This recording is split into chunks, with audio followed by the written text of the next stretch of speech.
Nadal us recomano un llibre breu que em va recomanar un client habitual nostre, La casa d'una escriptora en Gal·les, que publica Gallonero, és de Jan Morris. L'escriptora parla de casa seva i a través de casa seva parla dels costums dels gal·lesos, fa inclús un comparatiu amb altres pobles europeus que sobreviuen com poden, fa inclús un comparatiu, repeteixo, amb els catalans i sobretot parla de l'idioma gal·lès i de les costums gal·leses i de les seves manies i de la seva casa. És molt agradable, és senzill de llegir, ràpid, ideal per una tarda de pluja o per una sobretaula de Nadal. Nosaltres mateixos, Jan Morris. Bé, s'acosta Nadal i aquí tenim moltes ganes que llegiu llibres que us ho facin passar bé o que trobeu llibres per regalar.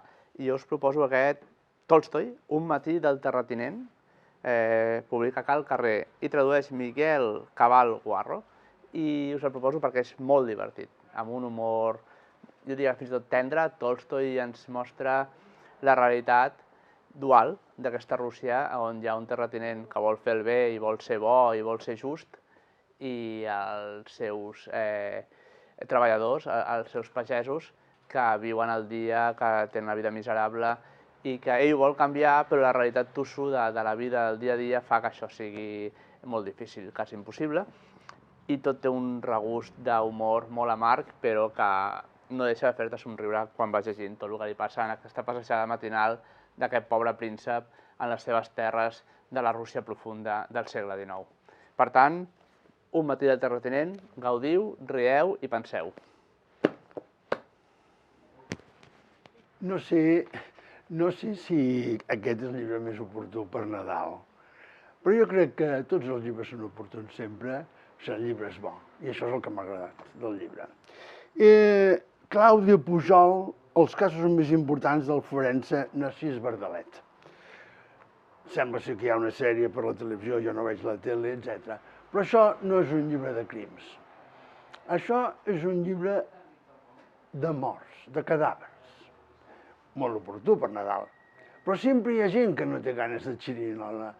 I el llibre acaba sent una reflexió sobre la mort que està sempre present, que sempre ens acompanya i que no volem veure.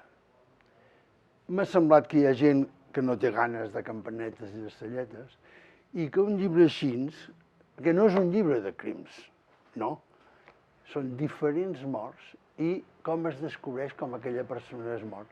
Perquè la mort, vulguis que no, generalment agafa per sorpresa.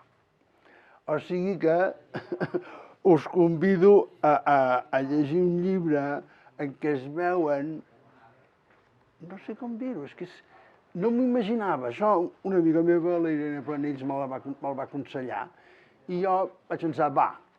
I és un llibre molt ben construït, molt ben explicat, sense sang i fetge, sense dramatismes i un llibre molt seriós. Jo crec que és un bon regal per aquest Nadal.